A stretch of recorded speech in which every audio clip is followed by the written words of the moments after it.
সামনে বসা মুসলমান ভাইরা, পর্দার আড়ালের সম্মানিতা মা এবং বোনেরা, প্রাণপ্রিয় রাজশাহীবাসী, আল্লাহর দরবারে নত শিরের শুকরিয়া আদায় করছি। ওয়াদানা আনকা বিজরাক আল্লাযী আনকাযা যহরাক।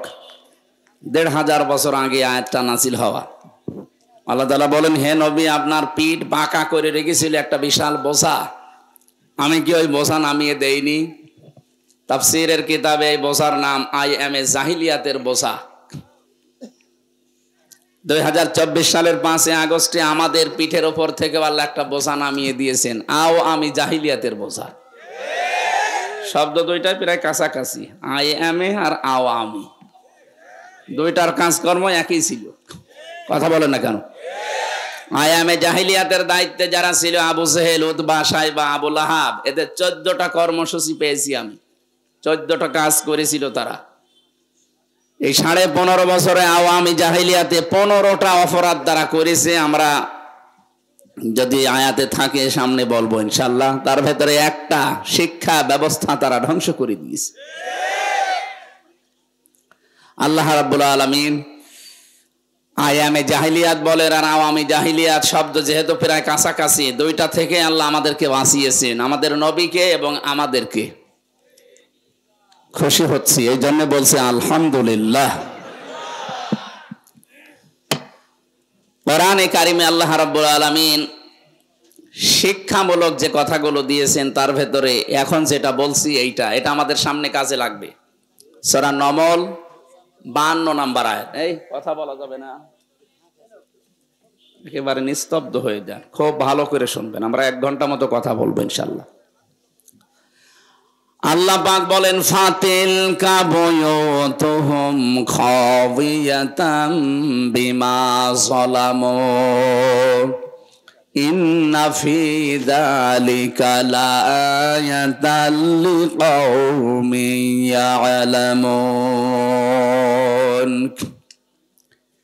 আল্লাহ যারা আঙ্গুল দিয়ে এভাবে মানুষকে দেখাচ্ছেন, ফাতিলকা বুয়ুতুহুম, বাইতুন না বয়ুত, বহু বচন দিয়েছেন।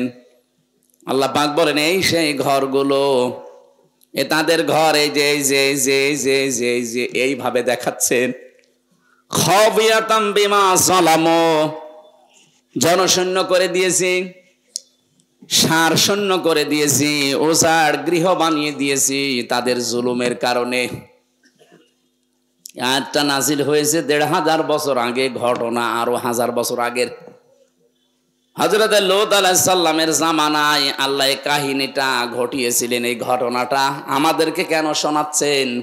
কারণ ওই জামানায় তারা যেই পাপে লিপ্ত হয়েছিল, ২০২৪-এর ৫ আগস্টের আগ পর্যন্ত অনেকে এই পাপে লিপ্ত হওয়ার জন্য আন্দোলন করছে। সমকামিতা, আল্লাহর পুরা সিস্টেম পাল্টিয়ে ফেলেছে তারা। একজন পুরুষের আকর্ষণ হবে নারীর প্রতি, নারীর আকর্ষণ হবে পুরুষের প্রতি। এ সিস্টেম আল্লাহ দিয়েছেন নিজে।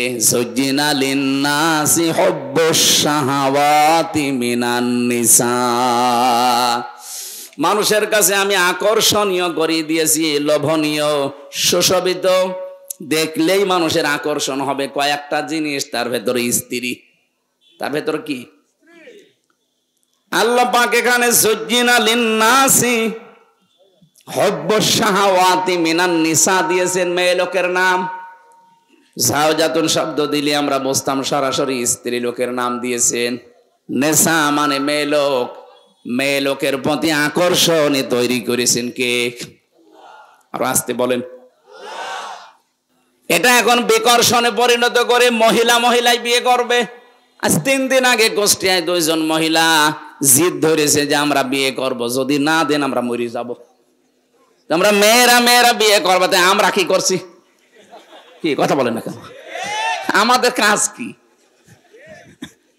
এই সমকামিতা এটা প্রমোট করছে এক শ্রেণীর মানুষ।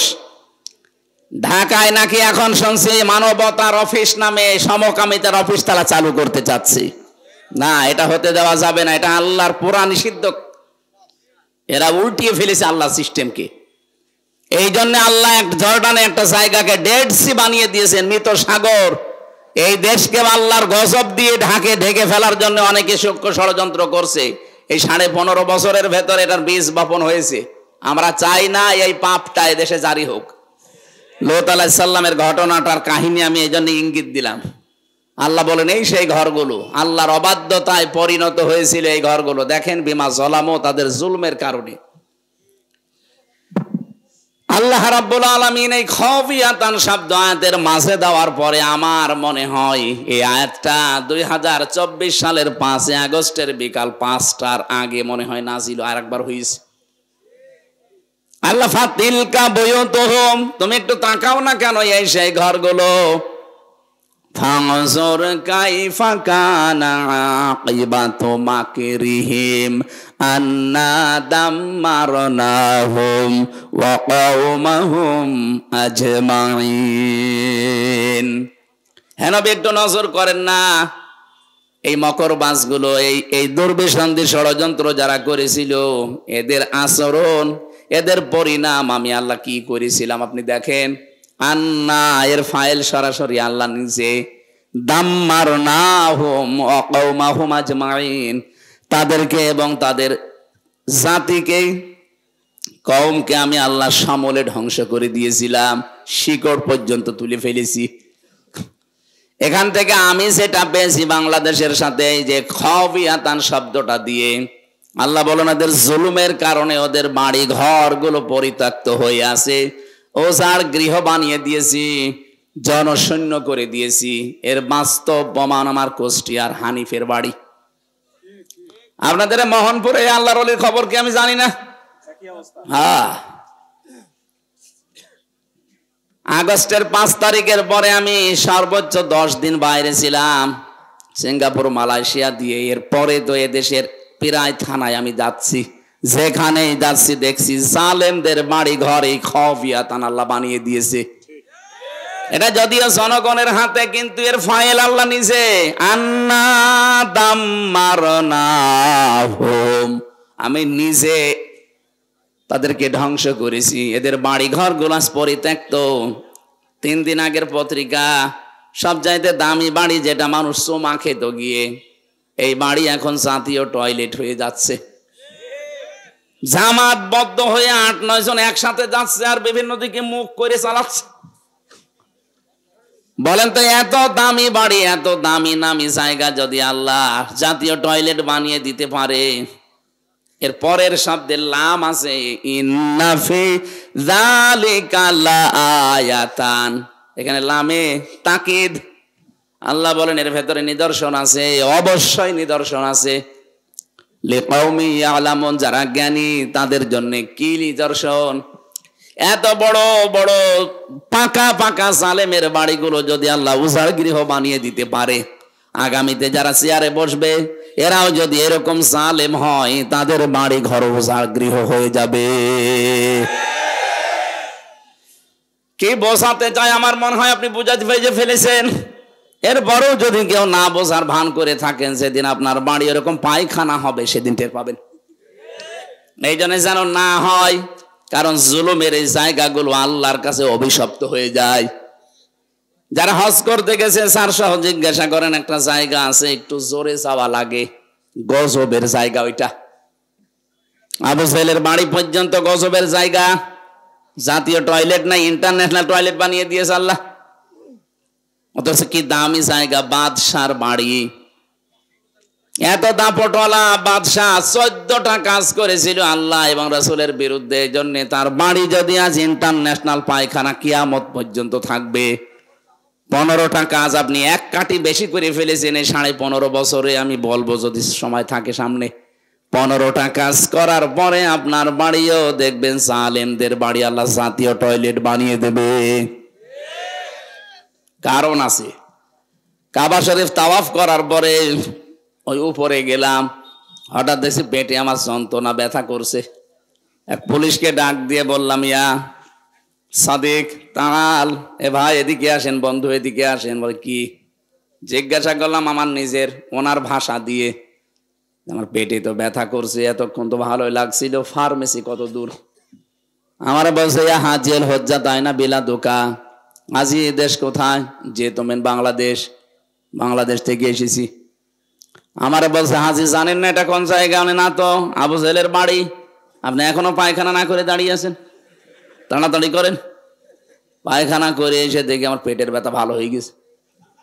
আল্লাহ আমাকে জানাতে চাচ্ছে, হামজা এত টাকা খরচ করে আসলে আর এই শয়তানের বাড়ি পায়খানা না করে চলে যাবা? আমার তো মনে হচ্ছে আগামী থেকে বাইরের দেশ থেকে যারা আসবে জালেমদের বাড়ি ঘরগুলো আল্লাহ ওইরকম টয়লেট বানিয়ে দেবে। না তো বলেন তো, 7 জন 10 জন করে একসাথে যাচ্ছে, অবশ্যই কোনো কারণ আছে। হয়তো কারো পেটে ব্যথা, অথবা কারো চাপ বেশি। কথা বলছেন না কেন?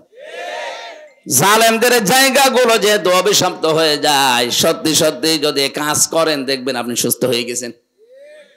আমার বাড়ি আপনার বাড়ি আবার যেন 5 বছর পরে এরকম জাতীয় টয়লেট হয়ে না যায়। আল্লাহ যেন আমাদেরকে বাঁচান এই জুলুম করা থেকে, বলেন আমিন। শব্দটা এত ভয়ঙ্কর শব্দ, জালেম যারা। কোরআনে কারীম আল্লাহ রাব্বুল আলামিন সূরা ইব্রাহিমে জানিয়েছেন, ওয়া আনযির বিহিল্লাযীনা ইয়াখাওয়ানযিরিন নাসা ইয়াওমা ইয়াতিহিমুল আযাব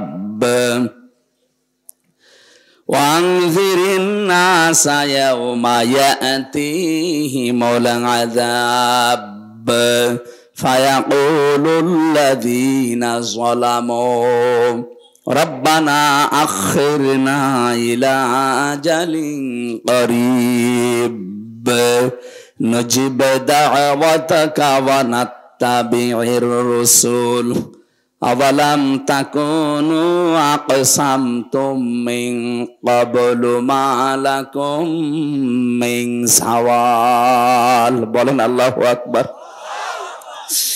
একটা আরবিতে পড়লেই কেমন যেন আমার ভেতরে একটা কম্পন তৈরি হয়। বাংলাদেশের সাথে কত মিল। আওয়ালাম তাকুনু আকসামতুম মিন ক্বাবলু মা লাকুম মিন সাওয়াল। আল্লাহ পাক প্রশ্ন দিচ্ছেন, আরে ওরা কি বলতো না এর আগে যে আমাদের কোনো লয় নেই, ক্ষয় নেই, কোনো ধ্বংস নেই? 15.5 বছর যা বলেছে আল্লাহ মনে হচ্ছে 15.5 বছরে কোরআনে কারিমে ওইগুলোই দিয়ে দিয়েছে। সব কথার এক কথা, আমরা যাই করি যেন জালেম না হই, মাজলুম হন। কারণ মাজলুমের পক্ষে আমার আল্লাহ, কিন্তু জালেমের বিপক্ষে আল্লাহ নিজে মামলা দেবে।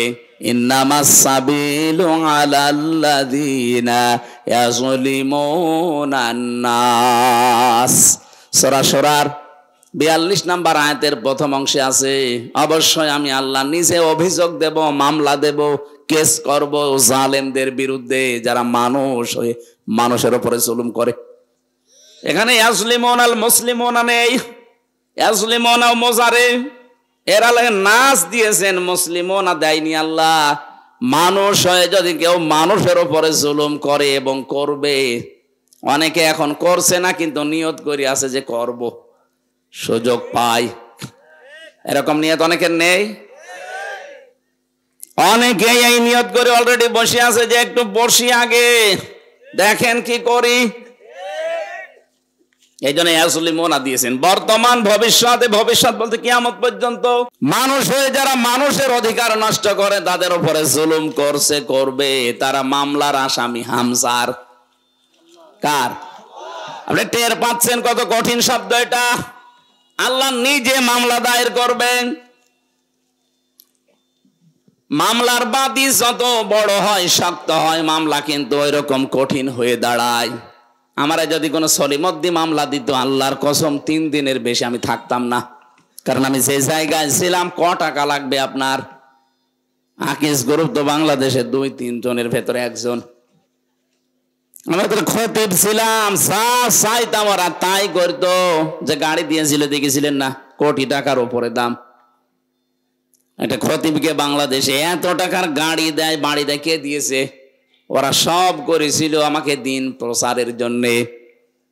বলেছিল যা লাগে সব করব, শুধু দিনের কথাগুলো প্রচার করবেন। টাকা পয়সা যদি কেউ দেয়, ওগুলো মাদ্রাসা বানাবো, ওখানে দিয়ে দেবেন। আপনার যা লাগে আমরা দেব। এখান থেকে একটা মাসলা বলি, এই যে দিনের প্রচারক যারা, বিশেষ করে দায়ী ইলাল্লাহ, এটা যদি ইখলাসের সাথে কেউ কাজ করে, যারা আজ বাংলাদেশের নাম করা বড় বড় আলেমের নাম নিয়ে যে 1,50,000 না হলে আমি যাব না, এদের পিটানো দরকার। কোন জায়গায় পেয়েছেন ভণ্ডামি? একটা মানুষ চলতে কয় টাকা লাগে? আমার নামে যারা এগুলো করেছিলেন বা করছেন, যদি আমি দেখিনি কোন জায়গায় যদি পাই, আমি তো আজ পর্যন্ত কেউ 5 টাকা দিয়েছে না 2 টাকা দেখিও না। যার মাধ্যমে নিয়ে সে পকেটে যা দিয়ে দেয় তাই, যদি 5 লাখ দেয় ভালো, যদি 5 টাকা দেয় তাও ভালো। আমার 300 টাকাও দিয়েছে, 280 টাকা আমার খরচ। আমি ঝিনাইদহ শৈলকুপায় গিয়েছিলাম, যাওয়া আসা, তখন যাতাম ওই ভ্যানে বাসে করিমন নসিমনি। 300 টাকা দিয়েছে, খাওয়া দাবার দিয়ে সব মিলে 280 টাকা আমার খরচ, 20 টাকা বেশি ছিল। আর এখন সেই জায়গায় 20,000 30,000 দিচ্ছে, আবার কত লাগবে টাকা? যদিও জালেমরা এই 3টা বছরে আমার বাবাকে একেবারে ধ্বংস করে দিয়েছে। আকিস গ্রুপের কাছে শুনলাম 32 লাখ টাকা নিয়েছে, বলেছে যদি টাকা না দেন, আপনাদের কাছে ছিল আপনাদেরকেও জড়িয়ে দেব। ওরা ভয়তে টাকা দিয়েছে, 1-2 টাকা না। মালিক আমারে বলছিল কয়েকদিন আগে যে আমাদের কাছে 32 লাখের উপরে 35 লাখ চেয়েছিল, দিয়েছি, এরপরও বলছে আর টাকা দেবেন না। মানুষের টাকা পায়। আর আমার বাবারে বলেছিল এই যে নিয়ে গেলাম, যদি মামলা থেকে বাঁচাতে চান কালকে 10 লাখ দেবেন। গ্রাম্য মানুষও ভয়তে 8 লাখ দিয়ে দিয়েছে।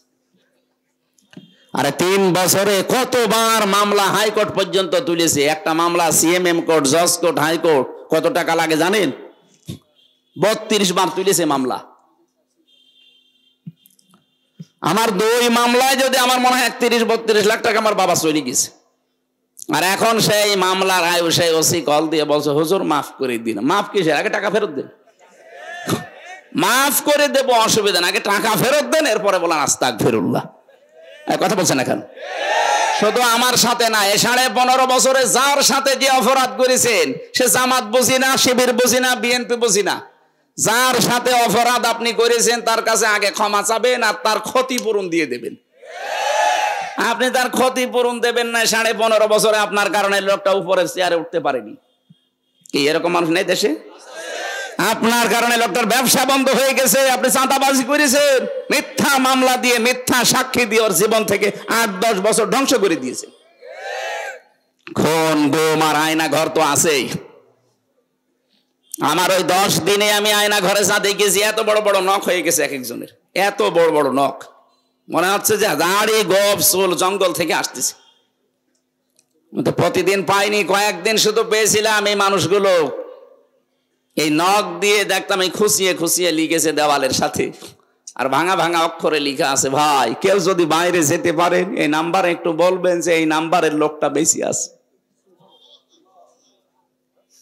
আর আপনি বলেন আমি কি করেছি যে আমার দেশ থেকে তাড়িয়ে দিল? আপনি তাড়িয়ে চলে গেছেন, বেঁচে গেছেন, যা করেছেন দেশের মানুষ জানে না। তাই আমি তো বের হয়ে বলতে চেয়েছিলাম, কিন্তু গোয়েন্দারা আমারে বলেছে না, কিচ্ছু বলা যাবে না, যদি বলেন আবার নিয়ে আসবো। কিন্তু এখন তো আর নেই। এই কয়েকদিন আগে গোয়েন্দা বিভাগের প্রধান যিনি দায়িত্বে পেয়েছেন, উনি আমারে বলছিলেন মাহফিল যেখানে হবে বাংলাদেশের 56,000 বর্গ মাইলে কারো অনুমতি নেওয়া লাগবে না। কিসের অনুমতি নেওয়া লাগবে? যেখানে সেই ফোর্সে কথা বলা দরকার কোরআন থেকে বলবেন, কিন্তু 2টা কথা কমিটিকে বলবেন, তারা যেন মেয়েদের আলাদা জায়গা এবং পর্যাপ্ত ওদের টয়লেটের যে ব্যবস্থা আছে ওইগুলো করে দেয়, পর্দাটা ঠিক রাখে। আর ছেলেদের যে জায়গাগুলো, এখানে আলোর ব্যবস্থা করতে বলবেন। বাকি কোরআনের কথা বলতে কোনো বাধা নেই। যদি কেউ কিছু বলে শুধু আমারে তার নাম ঠিকানা দেবেন, ওর ঠ্যাং ভেঙে ফেলবো। আমি বললাম যে স্যার আপনি এতদিন ছিলেন কোথায়? বলছে না, আমিও বৈষম্যের শিকার, আমি এতদিন দায়িত্ব পাইনি, আমি কিছুদিন আগে পেয়েছি। আমি মুসলমান, যেভাবে করা লাগে মুসলিম একজন দায়িত্ব আমি ওইভাবে পালন করব। আপনি চালাবেন কোরআনের কথা। এই জন্য এখন দেখছে আর কেউ বাধা দিচ্ছে না। অনুমতির তো প্রশ্নই আসে না, কিসের অনুমতি লাগবে? এই পাশের থানা মোহনপুরের যে দায়িত্ব ছিল, মোহনপুর পবা মিলে, ওনার কাছে অনুমতি নেবেন? ওকে মুসলমান, কি নাম যেন ছিল, আইন উদ্দিন। কিসের আইন? বেআইনি কাজ করে 15.5 বছর ছিল, ওর নাম আমার আইন উদ্দিন দিয়েছে।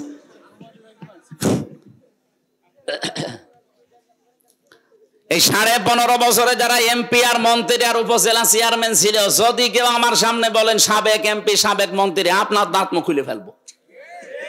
এই সমস্ত অবৈধ মানুষের চোর গুলোকে আপনি কোন কারণে বলবেন? আরো বলা লাগবে 15.5 বছরে এমপি হয়ে, মন্ত্রী হয়ে, উপজেলা চেয়ারম্যান হয়ে যা রাষ্ট্রের টাকা পয়সা বেতন নিয়েছেন ওইগুলো টাকা ফেরত দিন, কারণ ওগুলো আমাদের টাকা। এই কথা বলছেন না কেন? বেগম পাড়া বানায়, সাহেব পাড়া বানায়, আর আমরা কি ঘাস কাটছি? টাকা ফেরত দেওয়া লাগবে, না তো কোনো মাপ নেই। এজন্য যার কাছে যে অপরাধ করেছেন তার কাছে যে স্বীকার করবেন আর তার ক্ষতিপূরণ দিয়ে দেবেন। আমার বাপকে বলে দিস যে এখন যদি কেউ আসে বলবা যে 32 লাখ টাকা দাও, এরপর আস্তাগফিরুল্লাহ পড়ো, কোনো অসুবিধা নেই। কয়েকদিন আগে আমি সিরাজগঞ্জ গোল চত্বরে হোটেলে খাবার খাচ্ছিলাম। তার প্রায় এই যে আগস্টের 10 দিন আগে, আগস্টের 5 তারিখে বিপ্লব, 10 দিন আগে মতো আমার এই বগুড়ায় মাহফিল ছিল। ওই ওসি আমার 2 কিলোমিটার তাড়িয়েছে এই ধানের ক্ষেতের ভেতরে, পা মা কেটে, অথচ কিচ্ছু না, উনি উঠতে দেবে না। এই আর জনগণ আমারে তুলবে, এই জন্য আমার একা পেয়েছে আমার আর ওই আব্দুল বাড়ি রশিদি, দুইজনেই সে এমন দৌড়, জীবনে আমি এরকম দৌড়াইনি। 2 কিলোমিটার মাঠের ভেতরে, এই গ্রাম থেকে ওই গ্রাম, শেষ পর্যন্ত সে রাত 11:30 12টা পর্যন্ত পালিয়ে পালিয়ে কোথায় কোথায় ছিলাম। যাক, ওইভাবে কয়েকদিন কেটে গেল। আগস্টের 5 তারিখের পরে ওই লোকটার বিভাগীয় মামলা হয়েছে, ওর ওসিগিরি শেষ, এখন ওরা বদলি করে দিয়েছে কক্সবাজার। সেদিন এসেছিল, এসে বলছে হুজুর আমারে মাফ করে দেন। কে আপনি? বলছে আমি সে আবুল কালাম আজাদ, ওসি বগুড়া। আপনার তো খুঁজছি। কি? বলছে মাফ করো না। মাফ করবো? ওই দিন যে গাড়ি আটক করে টাকা নিয়েছিলেন, ওই বাড়ি ভাইয়ের কাছে 1,13,000 টাকা ফেরত দেন। টাকা আনি না, কিসের মাপ চাইছেন? আগে টাকা দেবেন, এরপরে মাপ। শুধু আমি একা না, এদেশের যত মানুষকে এভাবে নাসেহাল করা হয়েছে, কেউ মাফ নেই। আগে টাকা ফেরত দেন, ক্ষতিপূরণ দেন, এরপরে আপনি আস্তাগফিরুল্লাহ পড়েন। জালেমদের বিরুদ্ধে মামলা এই জন্য আমির হামসার না, সরাসরি কে দেবে? আমার মামলা যেহেতু বাদী ছিল, সরাসরি ওই যে পালিয়েছে উনি, তাছাড়া সাধারণ মানুষ হলে আমার আটকিয়ে রাখতে পারতো না, এই জন্য আমার হয়নি। লাল দাগ মেরে দিয়েছে মামুনুল হক আমির হামসা। যতবার তুলি আইনের কোনো বাধা নেই, কিন্তু না, হবে না। অথচ ওই মামলার সব খারিজ করে দিয়েছে কয়েকদিন আগে, সব খারিজ হয়ে গেছে। আমি মনে করলাম যে জিজ্ঞাসা করি মাননীয় আদালত, এত 3 বছর আপনার কাছে ছিল, তখন বললেন না এটা জামিন দেওয়া যায়, জামিন অযোগ্য।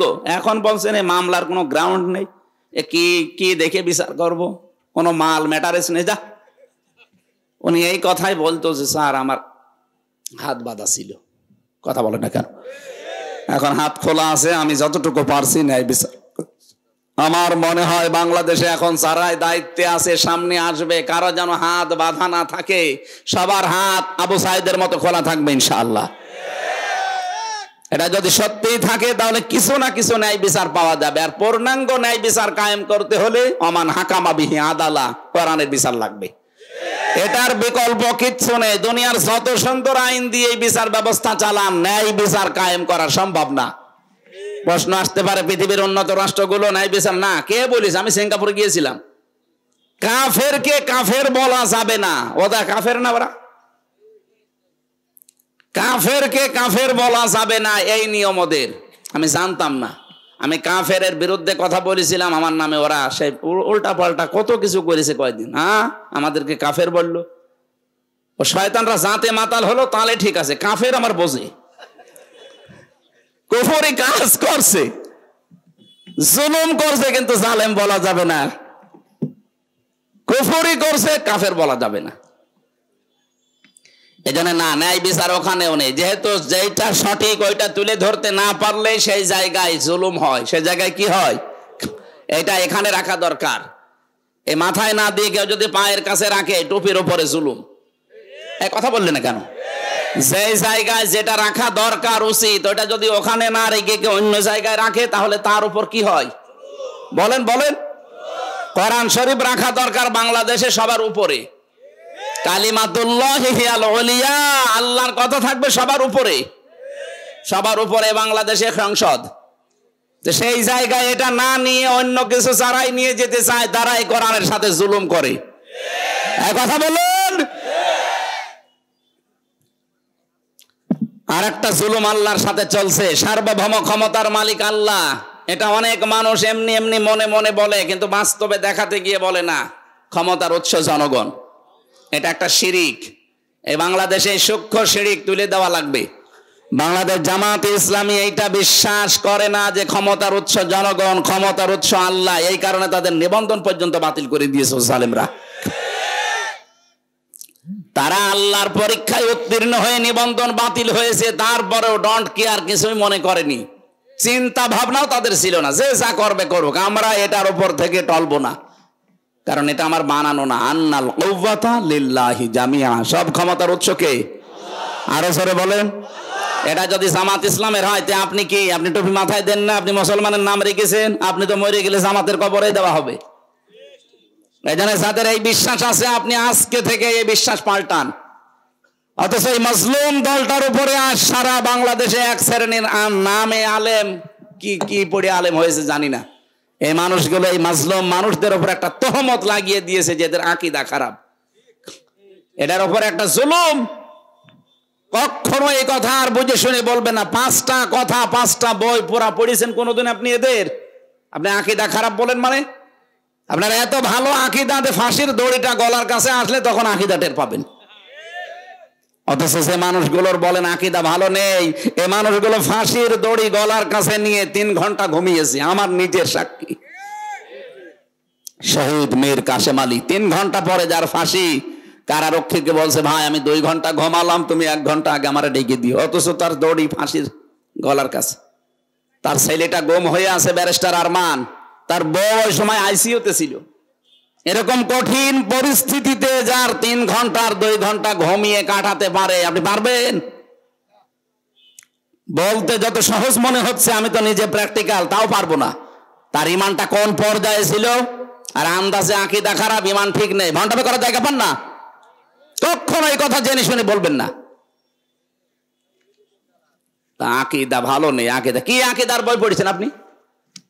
আকীদা খারাপ হলে এই মানুষটাকে পেতেন আপনি? একটা ফাজিল মাদ্রাসার অধ্যক্ষ উপাধ্যক্ষ খেলা করে পর্যন্ত গিয়েছে না? হাজার হাজার আলেম এই দেশে, এই মানুষগুলো আকীদা ভালো না। তার আকীদা ভালো না থাকলে ওরা কি ডাইল খেয়ে আলেম হয়েছে? উল্টা পাল্টা কথা বলবেন না। যে মানুষগুলো লোকের খেয়ে, নিজের বাবার টাকা পয়সা হালাল খেয়ে যদি ওই পর্যায়ে যেত, তাহলে এই ফতোয়া দিত না।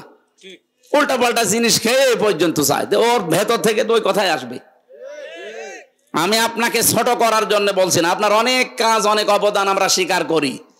তালিমের যে জায়গাগুলো আছে, এগুলোতে আমার দেওয়া সম্ভব না, কিন্তু অর্থনৈতিক বিষয়, রাজনৈতিক বিষয়, রাষ্ট্র পরিচালনার যে বিষয়, এই ক্ষেত্রে বাংলাদেশ জামাত ইসলামী, ইসলাম ছাত্র শিবির, এরা আল্লাহর ওলি। না পয়সা যদি দেখাতে পারেন যে এদের চরিত্রের ভেতরে আছে দুর্নীতি, আল্লাহর কসম আমি ওদের এক্ষুনি গালি দেব। বলেন, 4 আনা দেখাতে পারবেন না। আপনি আল্লাহর ওলি দেখতে এসে কোথায় চলে যাচ্ছেন? সিলেটে। কিসের আল্লাহর ওলি দেখতে যান? আল্লাহর ওলি তো ওই লোকটা আছে, লোকটা তার লেনদেনে স্বচ্ছ। 5টা গুণ লাগে আল্লাহর ওলি হওয়ার জন্য। 5 নাম্বার এটা, লেনদেনে স্বচ্ছ হওয়া লাগে। আর দেশে লেনদেনে স্বচ্ছ কে আপনি টের পাচ্ছেন না? বলেন তো। সত্যকে সত্য জানার পরও আপনি গোপন রাখবেন কোন কারণে? আমি কি বেশি বলে ফেললাম? একটা কথা প্রমাণ করেন যে হ্যাঁ, এদের চরিত্রের ভেতরে কি কি খুঁত পেয়েছেন। এরা তো আর মাদ্রাসায় আপনার মতো 24 ঘন্টা পড়ে না। জেনারেল শিক্ষিত মানুষ একজন, একটা বিড়ি খায় না, একটা সিগারেট খায় না, একটা লাল পানি খায় না। আপনি বোঝেন এই ঝঞ্ঝা বিক্ষুব্ধ দুনিয়ায় টিকে থাকা কত কঠিন। আপনার চরিত্র কোন জায়গায় আপনি নিজেও জানেন না, অথচ এই মানুষটা যেটা সামনে করে সেটা পেছনেও করে, একই কাজ। আজ এই মোবাইলের মাধ্যমে কত মানুষ তার চরিত্র ধ্বংস করে ফেলছে। কথা বলেন না কেন? কত মানুষ এখানে দেখতে মনে হয় আসমান থেকে পালিয়ে এসেছে, অথচ মোবাইলে এমন দৃশ্য যেটা নিজে দেখলে আনন্দ লাগে, অন্য দেখলে লজ্জা পায়। এটা হারাম না? কথা বলেন না কেন? এই হারাম কাজ কার মোবাইলে আছে আমি জানি না, যার আছে এখনই ডিলিট করা লাগবে। বসো, ওরা বসিয়ে দেন। কি প্রসাব করা, পায়খানা করা আর বিড়ি খাওয়া ছাড়া কেউ যাবেন না। বিড়ি যদি খুব বেশি নেশা লাগে খেয়ে আমার চলে আসবেন। কি এটা তো আর খুব বড় না। তারপরেও এখন হুজুররা আছে, অনেক এলাকায় দেখেছি ইমাম সাহেব বিড়ি খাচ্ছে। আমি সিলেটে পেয়েছি, কি গো ইমাম সাহেব কেবল বিড়ি খাচ্ছিল, বলছে ওটা বাদবে না। এই জন্য খুব বেশি নেশা লাগলে খেয়ে আবার চলে আসবেন তাড়াতাড়ি। আবার সবার সামনে খেয়েন না।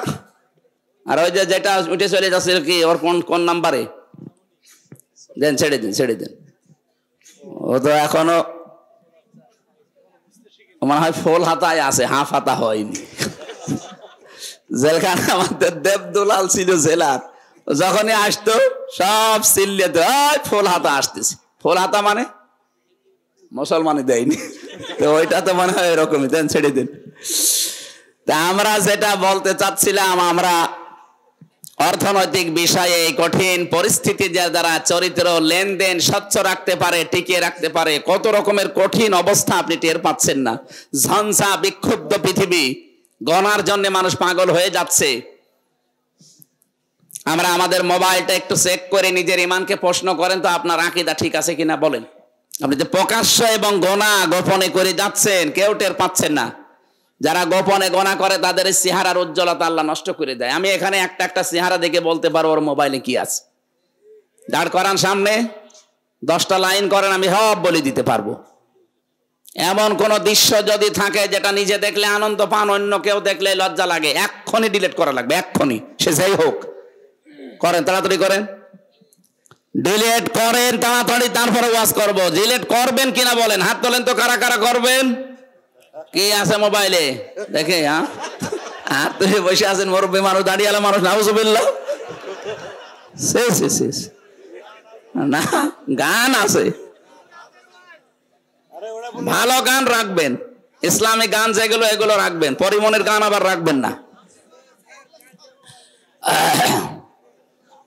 আমার ভাইরা, কোরআনে কারিমের যেই কথা এ পর্যন্ত তুলে আনার জন্য বলেছিলাম, আল্লাহ পাক লাতান দিয়েছেন, ইন্না ফি যালিকা লায়াতাল লিকাউমিন ইয়ালামুন।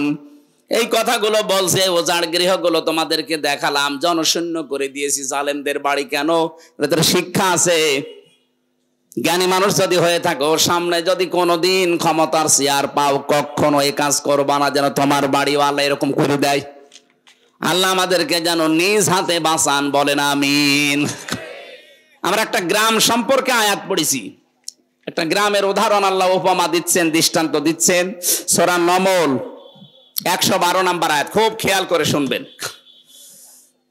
আল্লাহ রাব্বুল আলামিন বলেন, দারাবাল্লাহু মাসালান ক্বরিয়াতান কানাত আমিনাতাম মুতমাইন্না। প্রত্যেকটি শব্দ থেকে আমরা শিক্ষা বের করব। এদিকে তাকান। আল্লাহ বলেন, আমি দৃষ্টান্ত দিয়েছি একটা গ্রামের।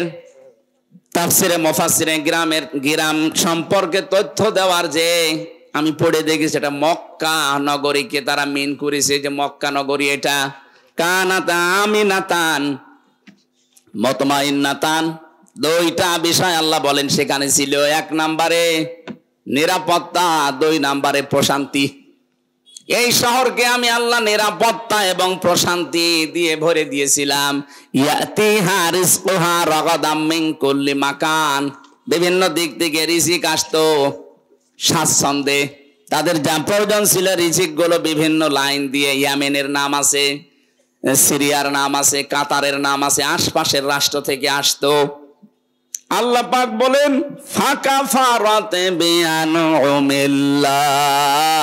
এই যে কতগুলো নিয়ামতের কথা বললাম, একটা আমানা নিরাপত্তা, 2 নম্বরে মুতমাইন্না প্রশান্তি, নির্মল একটা পরিবেশ, 3 নম্বরে বিভিন্ন জায়গা থেকে রিজিক এসে তাদেরকে স্বাচ্ছন্দ্যে চলাফেরা করার গ্যারান্টি। কিন্তু এই মানুষগুলো যখন আল্লাহর নিয়ামতের সাথে কুফরি করা আরম্ভ করেছে, কুফরের ধরন গুলো আমি যে 15টা বলেছিলাম, বলবো ইনশাআল্লাহ, ওই জামানায় 14টা ছিল। ফাকাফারাত বিআনউমিল্লাহ, আল্লাহর এই নিয়ামতকে যারা কুফরিতে পরিণত করেছে, কুফরি করেছে আল্লাহর নিয়ামতের সাথে, ফাযাকাল্লাহ, এখানে ফাইল আল্লাহ নিজে।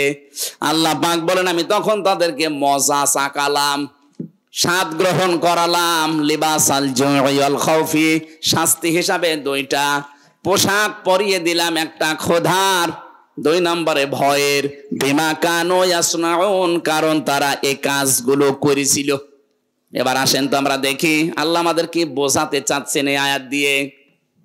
রব্বুল আলামিন বলেন পৃথিবী থেকে যে যেই গোনা করে এই গোনাগুলো উপরে চলে যায়।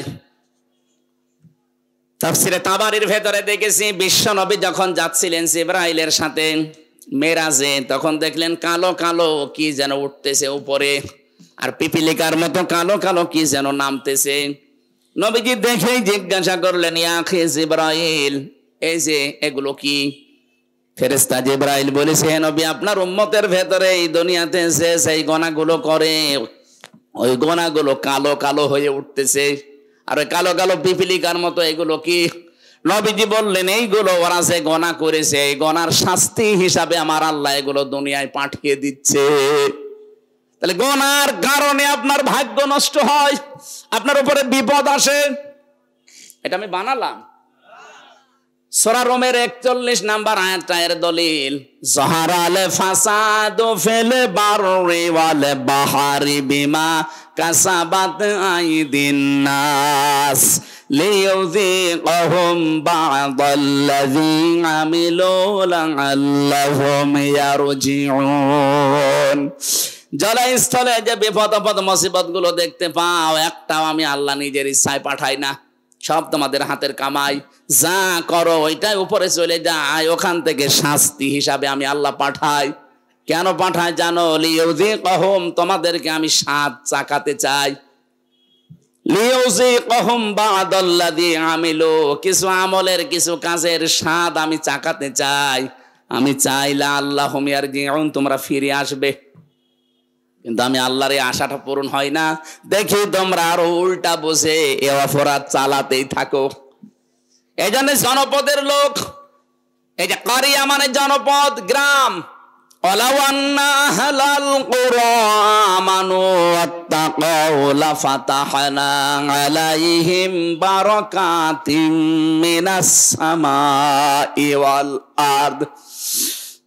এই পৃথিবীতে জনপদের লোকেরা, গ্রামের লোকেরা যদি ঈমান আনে আল্লাহর প্রতি, ঈমানের দাবি অনুযায়ী যদি তাকওয়া অবলম্বন করে, ভয় নীতি এগুলো করে, আমি আল্লাহ লাফাতাহানা সুপারলেটিভ ডিগ্রি দিয়ে বলছেন গ্যারান্টি দিলাম। গ্যারান্টি কার? লাফাতাহানা, আমি নিজে খুলে দেব বারাকাত। বহু বচন দিয়েছেন, একটা দুইটা না, বারাকাতিম মিনাস সামাই ওয়াল আরদ, আকাশ আর জমিনে যত বরকতের দরজা সব খুলে দেব। এই খুলে দেওয়ার জন্য ফেরেশতা লাগবে না, আমি আল্লাহ নিজের কুদরত দিয়ে খুলে দেব। সুবহানাল্লাহ বলতে পারেন না? এবার আসেন তো আমরা কি পাঠাচ্ছি আর আল্লাহ আমাদের জন্য কি পাঠান। আমিনাতান মুতমাইন্নাতান, এক নম্বরে ওই গ্রাম যেটা কাবা শরীফ মক্কা শরীফের নাম আছে, এ প্রথম নাম্বারে তার নিদর্শন ছিল, সেটা ছিল নিরাপত্তায় বেষ্টিত। সূরা আলে ইমরানের 93 নম্বর আয়াতের মাঝের অংশে আল্লাহ এই তথ্যটা দিয়েছেন, ওয়ামান দাখালাহু কানা আমিনা। এই কাবায় কেউ প্রবেশ করলে, এরিয়াতে আসলে আল্লাহ তাকে নিরাপত্তা দিয়ে দেয়। রাজশাহীবাসী খুব সূক্ষ্ম বিষয় এখানে একটা লুকিয়ে আছে। কাবার এলাকায় প্রবেশ করলে নিরাপত্তা দেয় কে? আরো জোরে বলেন কেন? ইন্না আউওয়ালা বাইতি উফদিআ লিন-নাস লাল্লাযী বিবাক্কাতা মুবারাকা ওয়া হুদাল লিল আলামিন। অবশ্যই পৃথিবীতে সর্বপ্রথম ঘর যেটা নির্মাণ হয়েছে তার নাম বাক্কা। বাক্কা মানে মক্কা, এটা প্রাচীন নাম। এই মক্কাতে যেটা আছে, এখানে দুইটা জিনিস আমি দিয়েছি, মুবারাকান, বরকতময় করে দিয়েছি, অহুদান, পথ নির্দেশিকা এখানে আছে। একটা কালো গ্লাভ দিয়ে ঢেকে রাখা ঘর, কি বরকত সেখানে, কি রাস্তা তৈরি করা আছে এর ভেতরে। তাফসিরে আমি প্রায় 19টা পয়েন্ট পেয়েছি এই বারাক, মুবারাকান আর হুদান, এই দুইটা শব্দের ভেতরে। এত বরকত আল্লাহ দিয়েছেন আমাদের জাতির পিতা হযরত ইব্রাহিম আলাইহিস সালাম। ওই যে ছোটবেলায় যখন তার সন্তানকে কাবার পাশে রেখে গিয়েছিলেন, ওই সময় তিনি দোয়া করেছিলেন, মাবুদ আমার এই সন্তান আদি এখানে রেখে গেলাম, এদেরকে তুমি গোশত এবং দুধ, কি বললেন? গোশত এবং দুধ, এই দুইটার বরকত ঢেলে দিও। ওই দিন জাতির পিতার দোয়া কিয়ামত পর্যন্ত চলতে থাকবে, এখনো আছে। ওরা কাবার এলাকা। মক্কাতে আপনি দেখবেন কোনো ফসল হয় না, কিন্তু গোশত আর দুধের কোনো অভাব নেই।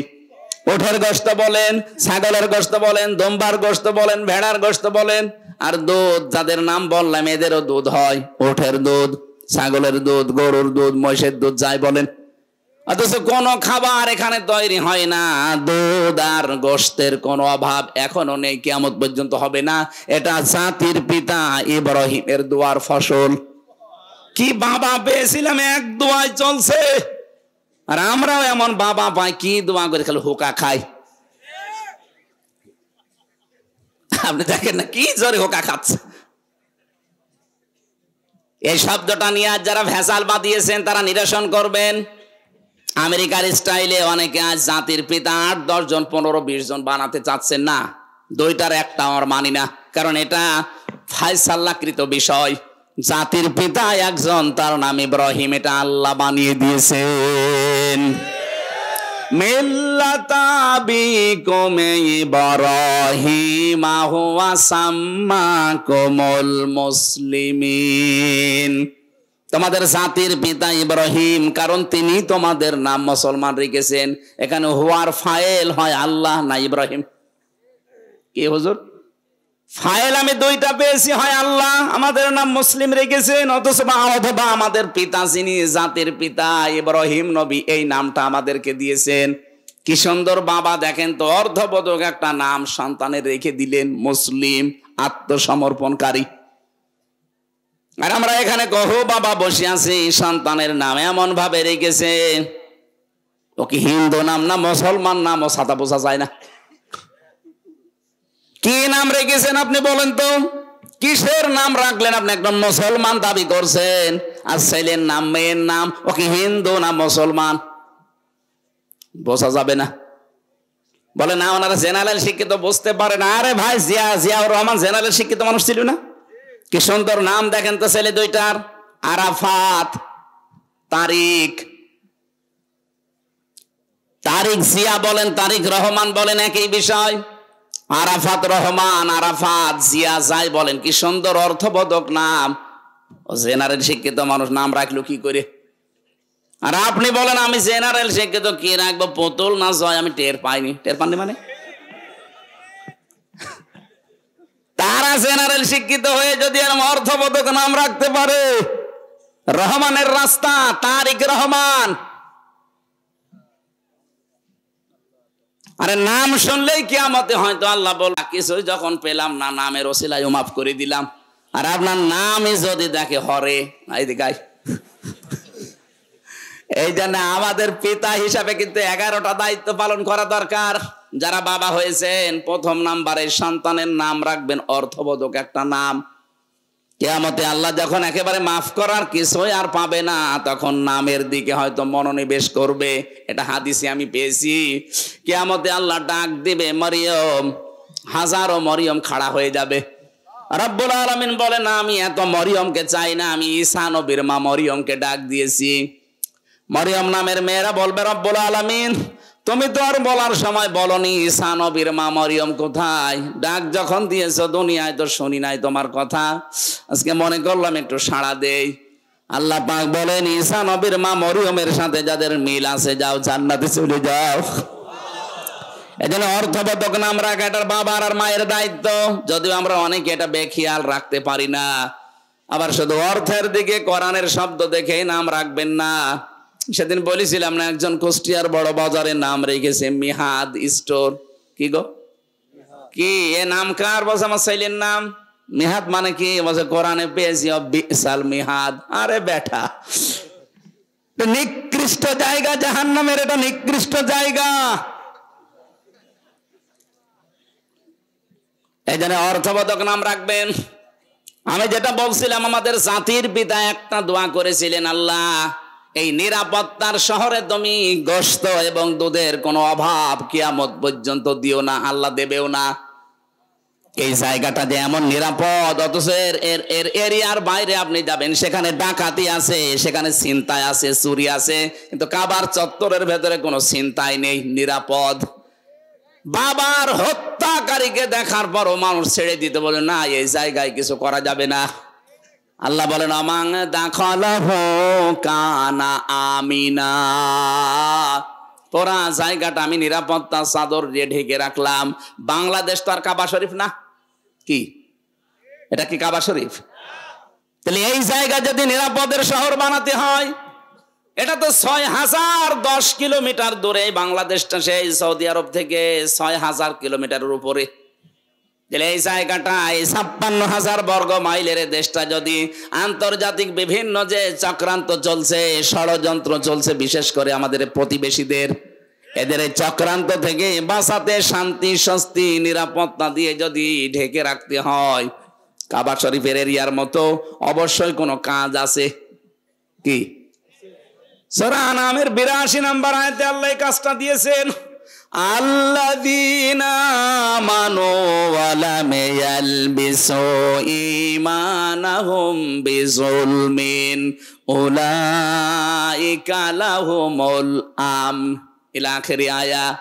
আল্লাহ পাক বলেন যারা ঈমান আনবে জনপদের, আর ঈমানের সাথে জুলুমকে মিশ্রণ করবে না। এখানে জুলুম মানে শিরিক। জুলুম মানে কি বলেন বলেন? যারা ঈমানের সাথে শিরিককে মেশাবে না, উলাইকা লাহুমুল আমন, এরাই আমানতে আমানার হকদার। এখানে নিরাপত্তা আমান মানে হক, নিরাপত্তার হকদার এরাই আমি আল্লাহর পক্ষ থেকে। 56,000 বর্গ মাইলকে যদি নিরাপত্তা চাদর দিয়ে ঢেকে রাখতে হয়, সে যে কোনো শত্রু থেকে, অবশ্যই দেশে শিরিক মুক্ত দেশ গড়া লাগবে। অথচ 15.5 বছরের শিরিকের কারখানা তৈরি করেছিল। প্রতিষ্ঠান থেকে শুরু করে এমন কোন জায়গা ছিল না যেখানে শিরিক নেই। মোড়ে মোড়ে মূর্তি তৈরি করার মাধ্যমেও শিরিক। কথা বলেন না কেন? এত টাকা বাজেট করে করে খরচগুলো করেছিলেন, কি হলো? একটা দিনও তো যায়নি। কুষ্টিয়ার 5 রাস্তার মোড়ে যেটা বানিয়েছিল, ছাতা এত শক্ত যে ভাঙা যাচ্ছিল না। শেষ পর্যন্ত ক্রেন নিয়ে এসে ভেঙেছে ব্যাকো দিয়ে। কি শক্ত, টেকে নাই। এখন ওই জায়গায় শহীদ চত্বর নাম দিয়েছে, কারণ 14 জন এক জায়গায় মারা গেছে ওই জায়গাটায়, আর 2 জন মারা গেছে বাড়িতে যাওয়ার পথে। এই 16 জন, এই জন্য ওই চত্বরটার নাম এখন আর বাবা চত্বর নেই, নাম দিয়েছে এখন শহীদ চত্বর। আল্লাহর 99টা নাম চারিদিকে খোদাই করে করে লিখে সাইনবোর্ড টাঙিয়ে দেওয়া হচ্ছে যে এটা শহীদ চত্বর। কিয়ামত পর্যন্ত হয়তো এইটা থাকবে না, কিন্তু পরিবর্তন হয়ে গেলে আগামী প্রজন্ম আবার আল্লাহর নামগুলো লিখে দেবে। কথা বলে না কেন?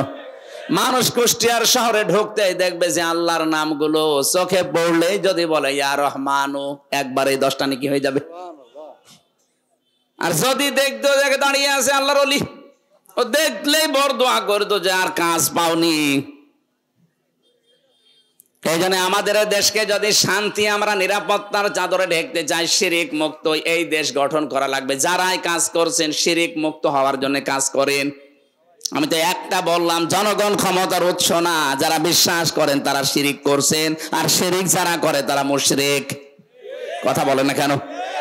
যারা এই বিশ্বাস করে ক্ষমতার উৎসকে বলেন, তারা একেবারে সবকিছু ছেড়ে দিয়ে কাজ চালান। এইটাই যেন বাংলাদেশে কায়েম করতে পারি যে ক্ষমতার উৎস জনগণ নয়, ক্ষমতার উৎস আমার আল্লাহ। ডাইরেক্ট ইনডাইরেক্ট মিলে 903 জায়গায় আয়াতটা আল্লাহ দিয়েছেন। লিল্লাহি মুলকুস সামাওয়াতি ওয়াল আরদ কুলিল্লাহুম্মা মালিকাল মুলকি তুতিল মুলকা মান তাশা। ডাইরেক্ট এত আয়াত থাকার পরও এদেশের মুসলমানরা কেন এটা মানতে চায় না আমি বুঝি না। আরে ভাই, কোরআনের চোখ আমি লাগিয়ে দেখতে পাচ্ছি আপনি মুশরিক। আপনি মারা গেলে আপনার জাহান্নামী স্থান হবে, জান্নাত হারাম হবে। কি করবেন? নামাজ পড়ে রোজা রেখে বাঁচাতে চায়, আপনি না বাঁচিয়ে দৌড় দিচ্ছেন জাহান্নামের দিকে। ফিরে আসেন। পৃথিবী যেহেতু 100 বছর পরে এখানে আমরা কেউ থাকবো না, সব চলে যাব মাটির নিচে। নতুন মানুষ এখানে আসবে। শিরিক করেন, বেদাত করেন, কুফরি করেন, যার জন্য যা করে সম্পদ অবৈধ রেখে যাচ্ছেন, ভুল করছেন আপনি। আমার এই ছোট্ট গানে বলে ভুল করছি আমরা, কারণ এখান থেকে যদি 200 বছর পরে ইসমাইল সাহেব আবার এই জায়গায় ফিরে আসে, এই বেলঘরিয়া মাদ্রাসায় এসে যদি বলে মাদ্রাসার আমি ভাইস প্রিন্সিপাল ছিলাম, এই ভবন আমি বানিয়েছি, এই বাড়িটা আমার বাড়ি, আমার মনে হয় 200 বছর পরে যারা এখানে পড়বে, এই বাড়িতে যারা থাকবে, তারা ওনারে ঢুকতেও দেবে না। বলে কিসের ইসমাইল আপনি? আপনার যদি থাকার জায়গা না থাকে ওই মসজিদের বারান্দায় রাত থেকে চলে যান, অথচ ওই লোকটা এখানকার মালিক ছিল। কথা বলছেন না কেন? এই বাড়িটা বানাতে সে বৈধ অবৈধ দেখেনি, বাবা শাহজালাল সব হালাল বলে কামাই করেছে, অথচ তার পরবর্তী 3 প্রজন্ম, তার ছেলের ছেলের ছেলের ছেলে, মাত্র 3 প্রজন্ম পরে ওনারা চিনবে না। এই তো দুনিয়া। এইটার জন্য যেন আমাদের বিশাল আখিরাত আমরা নষ্ট করে না ফেলি, বলেন আমিন। এরকম পাগল দুনিয়ায় কেউ আছে না? মানে আমরাই তো না, মানে বলছেন না।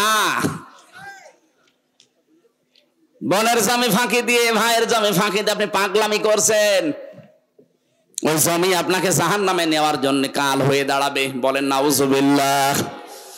এজন্য জ্ঞান থাকতে কারো মালের দিকে হাত বাড়াবেন না। রব্বুল আলামিন বলেন রিজিকের জন্য এগুলো করো তো, ইয়াতিহা রাগাদাম মিন কুল্লি মাকান। তোমাদের রিজিক আমি আল্লাহ যেভাবে নিয়ে এসে দিয়েছিলাম, বাংলাদেশের তুলনায় বিশ্বের অনেক দেশে আমি তো ঘুরলাম, কত বড় বড় বিশাল দেশ, অথচ জনগণ এত বেশি নেই।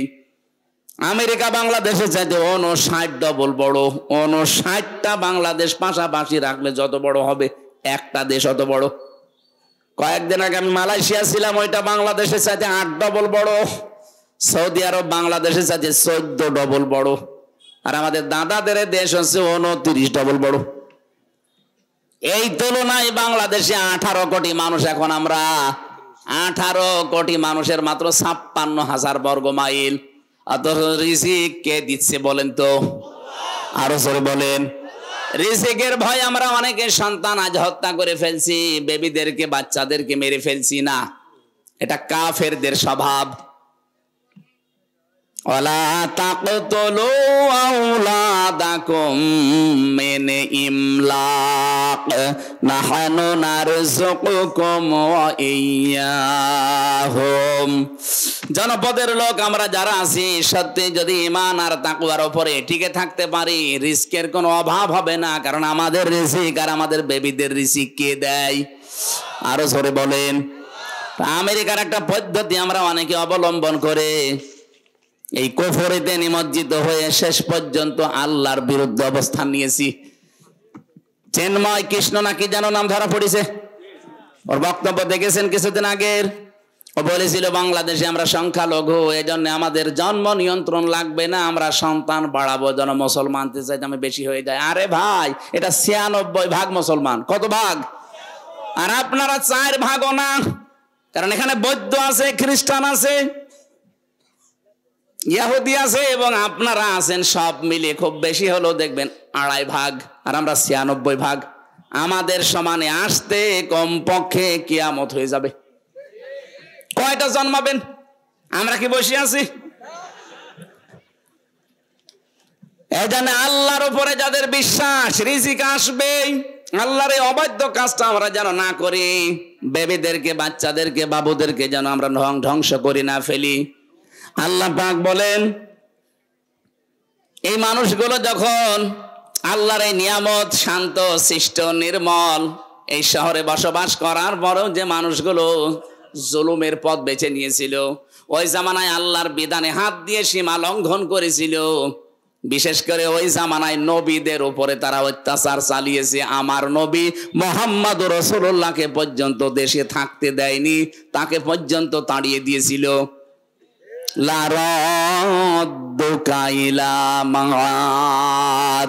আল্লাহ গ্যারান্টি দিয়েছেন, হে নবী যেখান থেকে চলে যাচ্ছেন আবার এই জায়গায় আমি আল্লাহ আপনাকে ফিরিয়ে নিয়ে আসবো। এই আয়াতের তাফসীর আমি 2টা তথ্য পেয়েছি। পৃথিবীর ময়দানে যারা কোরআনে কারিমের সাথে সম্পৃক্ত থাকার কারণে দেশে থাকতে পারে না, ওরা যদি হিজরত করে, ও আল্লাহ পাক ওদেরকে অবশ্যই আবার ফিরিয়ে নিয়ে আসবেন সম্মানের সাথে। যেমন মাওলানা আবুল কালাম আজাদ, এই কথা বলছে না কেন?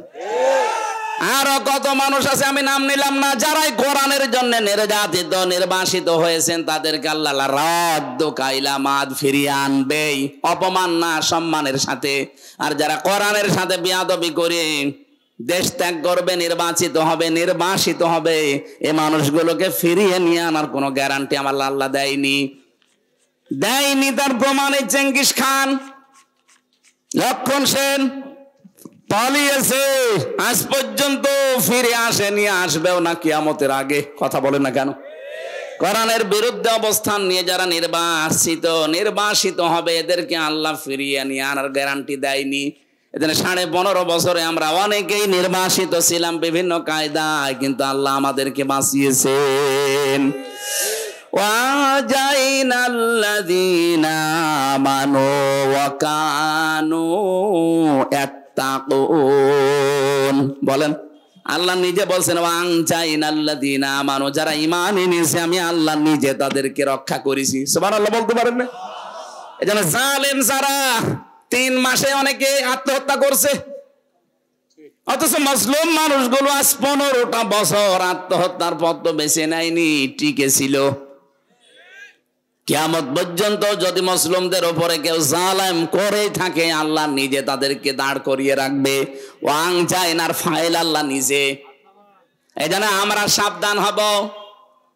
কুফরের মাধ্যমে নবীর এখন নেই, নবীদের ওয়ারিসরা আছে, তাদের সাথে আপনি মাথায় দড়ি দিয়ে আদালতে টানতেন। এই যে আমার মাথায় দড়ি দিয়েছিল, শুধু দড়ি দিয়ে, হাতে হ্যান্ডকাপ দিয়ে, পায়ে দিয়েছে ডান্ডা বেড়ি। মাওলানা রফিকুল ইসলাম খানের মতো একটা মুরব্বী মানুষ আমারে মাঝে মাঝে বলতো, হামজা দেখো আমি একটা মুরব্বী মানুষ, আর আমার মাথায় দিয়েছে দড়ি, আমার পায়ের সাথে ডান্ডা বেড়ি দিয়েছে।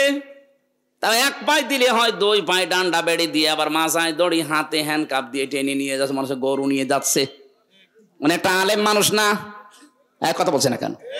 ওনার নামের আগে দেখবেন মাওলানা আছেন, কামেল পাশ, মাওলানা রফিকুল ইসলাম খান। আপনি আমার মতো ছোটখাটো হুজুরকে দিলেন, সে তো হুজুরদের উস্তাজ।